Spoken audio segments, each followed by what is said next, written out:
हितवक्तारं नमस्ये चित्तशुद्धये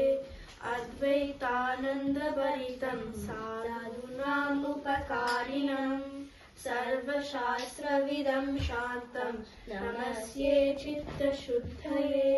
कर्म भक्ति ज्ञानमार्ग प्रचारे बद्धकङ्कणम् अनुग्रहप्रदातारं नमस्ये चित्तशुद्धये भगवत्पादपादाब्ज विनिवेशितचेतसः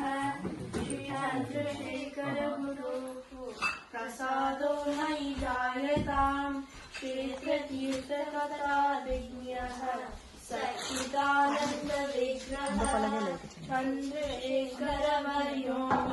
सन्निधत्तां सदा हृदि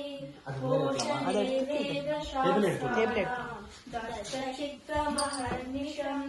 क्षेत्रयात्रारतं वन्दे सद्गुरुं चन्द्रशेखरम् वेदज्ञान वेदभाष्यज्ञान कर्तुं यस्य समुद्यमः गुरुर्यस्य महादेवः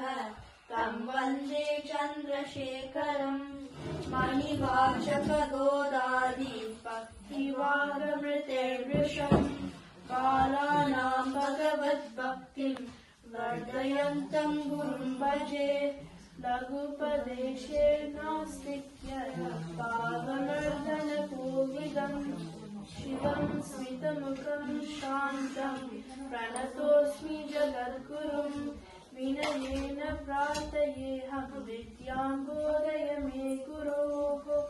मार्गमन्यं न जानेऽहं